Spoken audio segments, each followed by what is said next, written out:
So, for all of my friends here who know the word for courage in Italian, I ask you to speak up so we can teach it to everybody else, okay? On a 1, and a 2, and a 3. Coraggio! All right, now everybody else is going to join in, okay? And we're really going to have a nice coraggio. 1, 2, 3. Coraggio! Molto bene, molto bene. Why do I like to speak about courage so much? Well, when I was 20 years old, I knew what I was going to do with my life.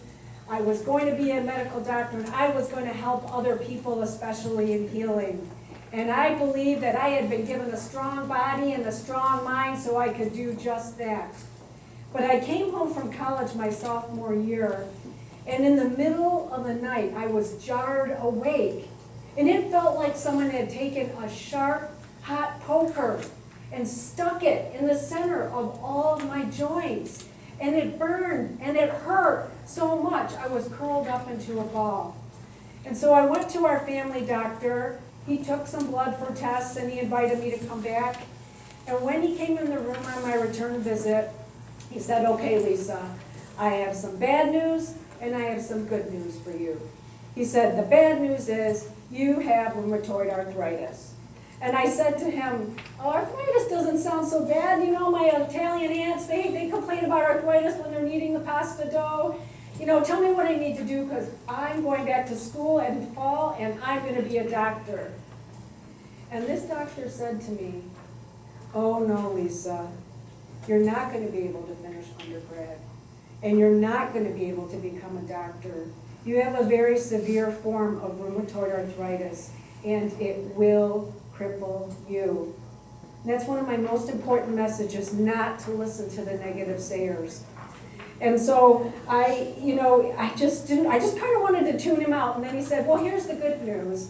We have lots of nice homes where people will take care of you for the rest of your life, so you don't need to worry." Right? That's a good news. So I got in my car. I drove straight to my Nona's house. Nona is the name for the Italian grandmother, and she was the matriarch of our farm family. And so I started to tell Nona about this insensitive doctor who was mean, and he told me I wasn't going to achieve my life dreams. And I think people have idea of Italian Americans that, if I would tell Nona that I had this crippling disease, that she would shout out and flail her arms and wail. But no. Nona sat me down on the couch next to her, and she was patting my hand like, that sweet grandmotherly way. And very quietly, almost in a whisper, Nona said to me, "Coraggio, Lisa, coraggio." Now, I knew what Nona was saying in Italian. She was saying, "Courage, Lisa, have courage." But I didn't know why, of all things, that Nona could help me with, that's all she had to give to me. And so I want to tell you a little something about the characteristic of people from southern Italy, where our family's from. It's called testa dura, the hard head, the very stubborn. And so I determined to show that doctor wrong. I moved to California where my mother was living with her mother, my Hungarian grandmother. And we had lots of options for alternative medicine there. And I tried a lot of that. And I did graduate from undergrad just to show that doctor. But he was right about one thing. He was right that it was a serious disease. And believe it or not, in just those 2 or 3 years from my diagnosis, the rheumatoid arthritis had eaten cartilage from a lot of my joint spaces and so much between my knees that I had no cartilage left, and I was unable to walk, and I needed to use a wheelchair at that time. And so I moved into a small apartment with my mother and grandmother, and it got so aggressive, the disease did, that I ended up pretty much in bed almost 24 hours a day. And these beautiful women cared for me. They fed their adult daughter, they bathed her, they toileted her. And a really other important part of the story is I never felt a loss of dignity with them. Because caring for a family member, that's what you do. That's what you do for family. And under their loving care and their prayers that stormed the heavens and whatever they could do for me, I was getting better. And it was about 2 years after I felt stronger. I could swing myself out of bed. I could sit in a wheelchair, and using my heels, I could wheel backward around in our small apartment. And Christmas was coming up. And so we decided to go visiting a couple states away, and it sounded like a great plan. And then the more I started thinking about it, as the time got closer, my mom had a small hatchback car, and it was before the time of the Americans with Disabilities Act. And think with me here, like, so if we're driving, and where are we gonna stop if we need to eat, if we need to use the restroom? That would mean they'd have to open up the hatchback, take out the wheelchair, take out the luggage, take out gifts or whatever else might be in there. And so I said, I tell you what, how about we do this other plan? How about we celebrate Christmas when you come back?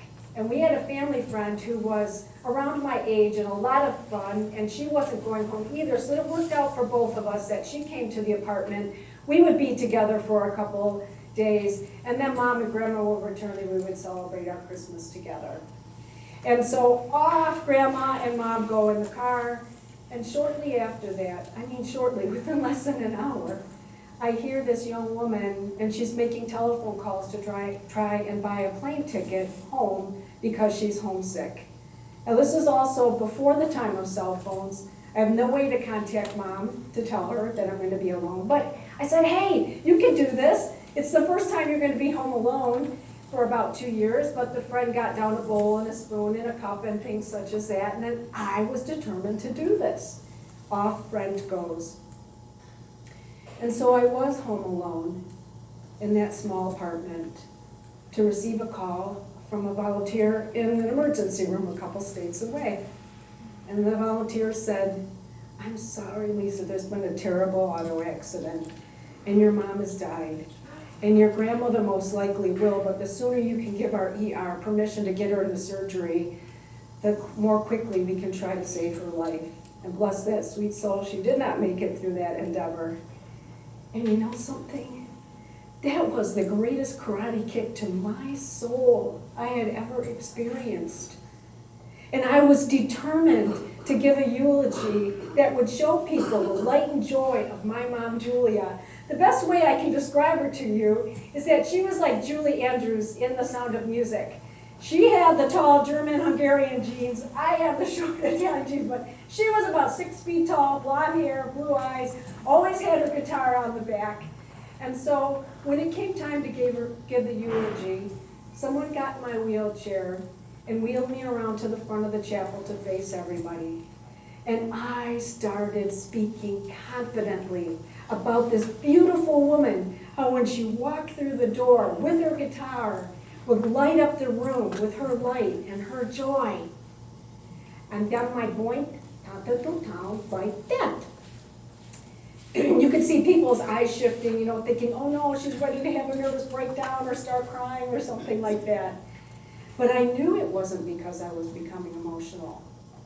I had been starting to have problems formulating words and speech, and it started to sound more and more like nasal speech. And then shortly after that, I have some very, very dear friends in California, and they brought me to the Rose Bowl in my wheelchair, believe it or not, just a few days later. And I'm watching the Rose Bowl. It took a lot of stress and effort to get there. I'm watching the Rose Bowl, and the lineman gets down on the line. I'm watching. Where one white line was, I saw two. And so I blinked down, hold for a few seconds, open up, it's back to one line. Okay, this is really getting weird now, right? The quarterback goes for a pass, he goes out. I'm watching the football in his hand. All of a sudden, 2 footballs where 1 football was. Again, scrunch down my eyes, hold it for a few seconds, open, it's back to 1. Okay, I'm with a nurse friend, and I don't want to tell her what's going on. I just figure it's been a lot of stress with the car accident and all the work that had to be done after that. And she might think I'm getting to be a hypochondriac, right? First of all, I'm in a wheelchair and I can't walk, and now I'm telling her I have all these other problems. Okay, so something good happened in my life. I had a young acquaintance, who was a new acquaintance, invite me out to have lunch. And I lived in the San Fernando Valley at that time, and he invited me to go to this cafe, and I was happy about that because they had something new at that time, which was called the smoothie. You put yogurt and fruit and blend it up, and I thought, well, this is really great, because what I hadn't been telling other people is that I was having a really hard time chewing and swallowing. And smoothie was a really good deal because it was thicker and I could swallow it more easily. So I'm trying to get ready to go out with this young new acquaintance, and I feel trying to put mascara on. My arm is now 100 pounds, it drops. I can't brush my hair or my teeth either. I try to just wheel around a little bit in my wheelchair, and my legs feel like they're each, very, very heavy as well. And I told myself, just relax. This isn't a date, it's just a lunch. But the other thing about this young acquaintance is that he's Italian American, he's around my age, and guess what else? He's single! So I told myself, put that out of your mind, just go. So we go to lunch, and I cannot believe how much I have in common with this new gentleman. He was raised in the Midwest just as me, Italian Catholic just as me. I'm talking, I'm laughing, I'm sipping my smoothie. What am I using up? I take a big sip of the smoothie, and I look across the table, and he has a look of horror on his face. And then I felt the drip, drip. I had lost all the muscle control around my lips, and my smoothie dripped out in front of the cute and handsome single Italian guy. So that humiliated me enough to go ahead and go to my rheumatologist and say, I think I have a neuromuscular disease going on. I think I know what it is, because I've seen pictures of Aristotle Onassis with his eyelid taped up to his forehead. She took blood samples. Yes, Lisa, you have Myasthenia gravis. All right, because I'm choking now and having problems swallowing and taking deep breaths, what does your neurologist want you to do immediately? Go to the hospital. And there I went, and they started every other day plasmapheresis. The myasthenia was in such an exacerbated state, they needed to do something to get rid of a lot of those antibodies that Dr. Sutton just talked about. And so I had the every other day plasmapheresis, and then they said, well, you're stable enough now, you're just going to need to come back and forth for every other day plasmapheresis. And I just thought, what, are you kidding me? I haven't driven in 2 years. I haven't even walked in 2 years. I don't have a car, and the people who would normally drive me have just passed away. And so I had a very nice social worker at the hospital who arranged for me to go over to the nursing home across the street. And now this nursing home was different than the more modernized rehab centers they have now, where they can bring in treatments that may meet your needs. You have various ways of communicating and things such as that. But at that time, I was in a nursing home where I was the only person who was competent, and there were no phones in the rooms, and there was no cell phones at that time. So what I like to say is, talk about whether you have control or a complete feeling loss of control. From a wheelchair in a nursing home, how? Help me think of how could it possibly be that I could take charge of MG or its treatment? How would I ever get to be that doctor and live that fulfilled life that I felt I wanted to do with my life?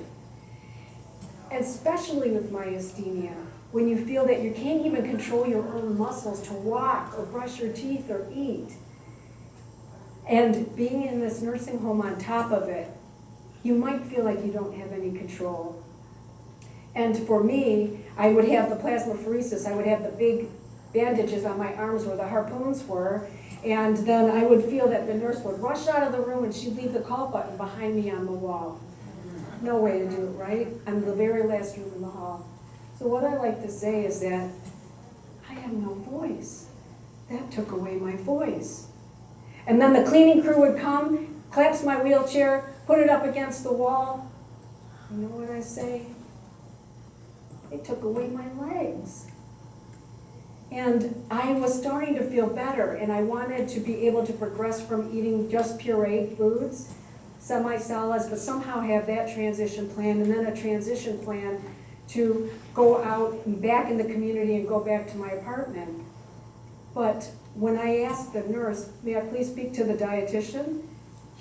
It was like, to the dietitian? Nobody asked to speak to a dietitian, and I said, what about a social worker, about the transition plan? Nobody here asks about a transition plan back home.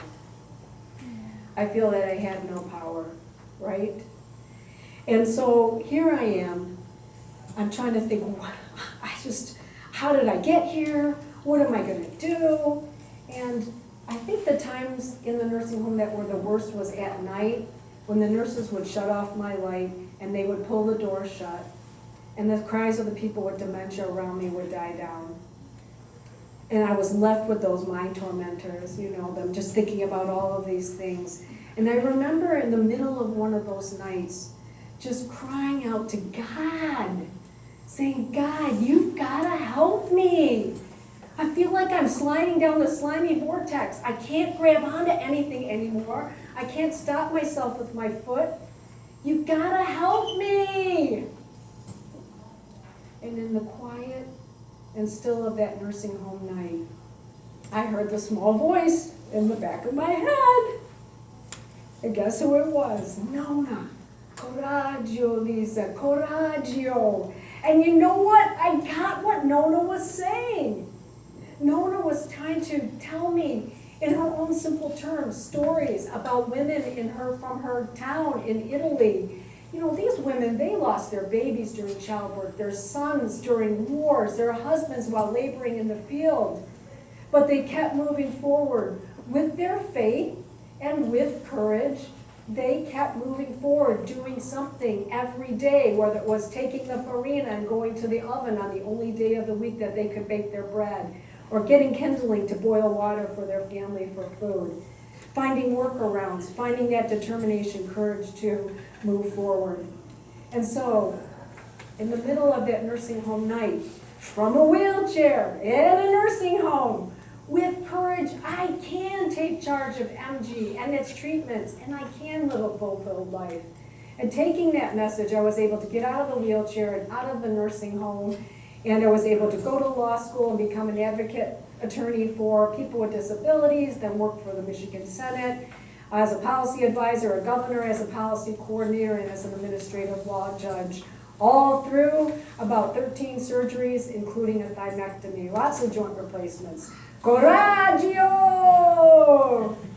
So, let me ask you something here. If you were sitting there faced as I was saying, okay, I want to live a life of purpose, but MG might be my daily companion, it might be causing lack of stamina, loss of muscle control, what would my theme be? How would I direct my life? And so the theme of Corragio kept coming to me more strongly, and this theme is, for every dire health situation, there is some aspect of it in which you can take charge of.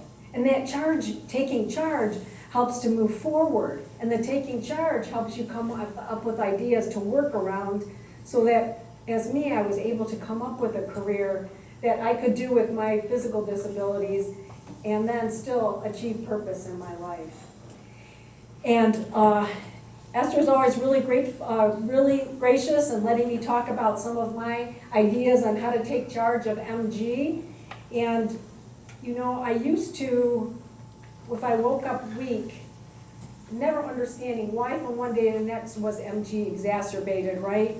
So I decided to do kind of like a little bit of changing my thinking. So if I'm laying there or feeling like I have no control of my neck or my arms, I might say to myself, why don't you listen for a message in this weakness? Have you been way overactive and not getting enough sleep? Well, knowing me, yes. Is it because I'm emotionally stressed out about something and I'm not wanting to deal with it? It gives me a minute now to shift that thinking and say, listen for the message in this weakness. And then attitude of gratitude. I sometimes woke up at in that period of time, and I don't know what caused it, but I had no more muscles in my neck, and I couldn't lift my head off the pillow. And then I started into a panic. If I can't get out of bed, I won't be able to take a shower, I won't be able to go to work, I'll no longer have health insurance. Boom, stop it, Lisa. Take your Mestinon, which I'm Mestinon dependent. Take a few pills with the water next to your bed. Take this minute.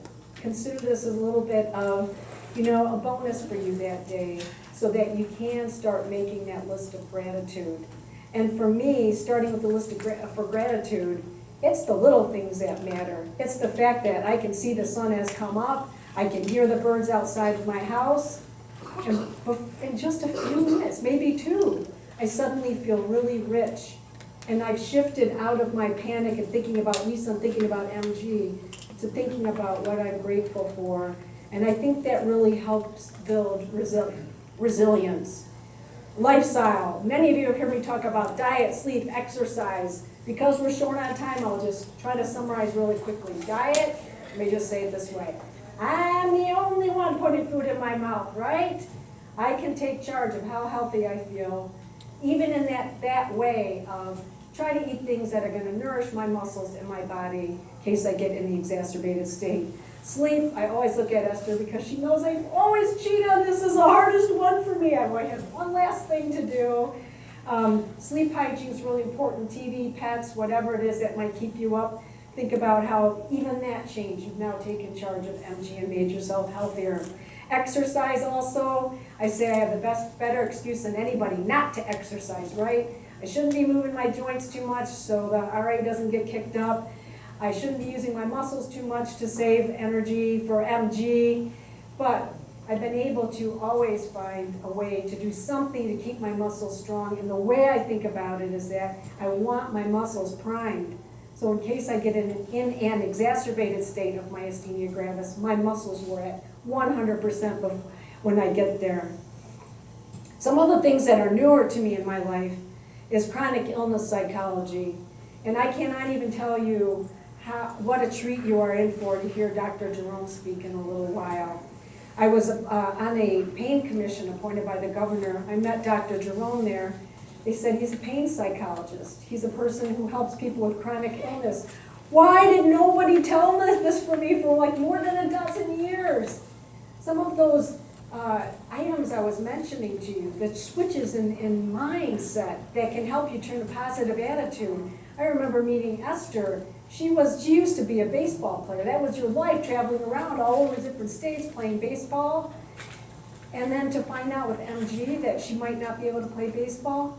This is Esther. You were in cognitive behavioral therapy before you even knew it. Esther said, well, every team needs a good cheerleader. Now, if you know Esther's personality, you would love to have her as a cheerleader. So you've gone for a couple decades cheering people on in so many different avenues. Chronic illness psychologist. Keep that in mind. Meditation, we've all seen studies showing meditation. Actually, they know now what parts of the brain it can stimulate and help, what neurochemicals get released. And prayer. I put prayer on here, especially I started studying about pain and how to reduce pain. And there are studies which show that people who regularly attend church and say prayer, their pain was managed better. And then if they ask, like, what are the 2 things that help pain? It was pain and medication. Pain was in the top, prayer was in the top 2 for pain. And not only that, they said that prayer worked very well, not just well or sometimes or something like that. So don't discount it. There are a lot of negative sayers about prayer, imagining it. Who cares, right? It helps me. So I like to talk about it because if it helps me, I might be able to offer that to somebody else. Now, taking charge of treatments. I'm going to try to summarize again some of these. Some of these might seem obvious to you, but again, we're thinking about what can I do myself to make me feel like I have control over myasthenia instead of myasthenia having control over me, right? Ask your doctor about all treatment options. Your doctor may tell you this is what I recommend, but why not ask, okay, thank you for recommending that for me, but what else might there be for a person with myasthenia in a similar situation?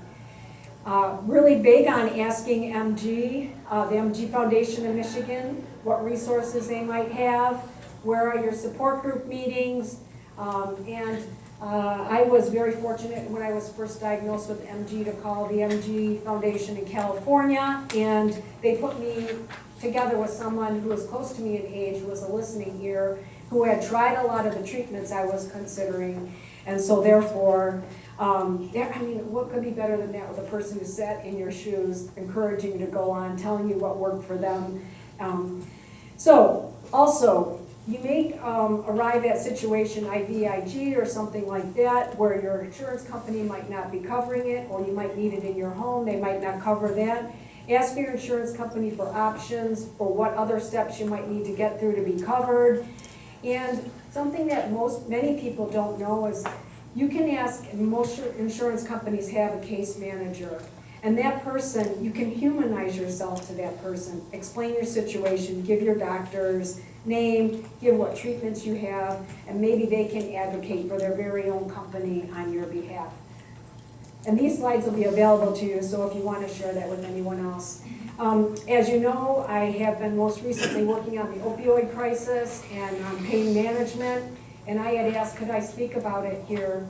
And you know, I know that myasthenia gravis usually isn't associated with pain or chronic pain, but you never know when you might find yourself having some kind of injury, right, or surgery such as thymectomy. So I thought, first of all, let's talk about the different types of medication, because we say painkillers, we say pain relievers, we say analgesics. So our ibuprofens and Aleve, most likely that's not going to be a problem for MG. Your Tylenols, that's not either.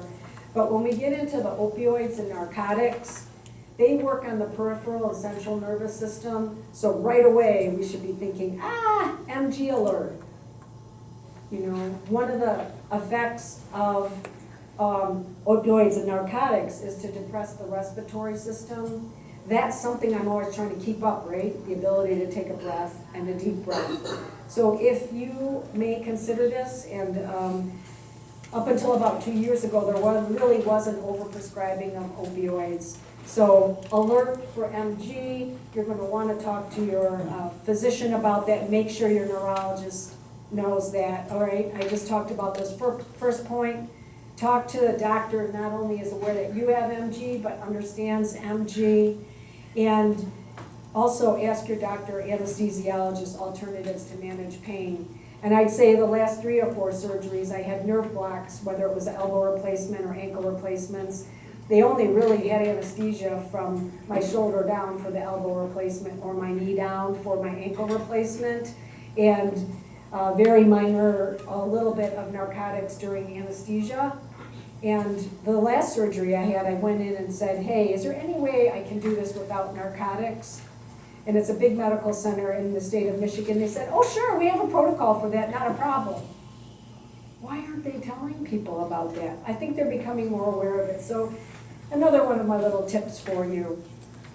Just flying fast through this one, some of the new anti-opioid legislation that went by is that passed, and this was a lot at my urging, that doctors aren't so happy because now it's another form to fill out. But it's called the Let's Start Talking form. So before your doctor can prescribe an opioid now, you should have read this, he or she should have read this, and you should have signed it. And my message to you with this form is that at least you know that there's someone, the physician has to have a conversation with you about opioids, so don't worry too much about that. This is my little PR.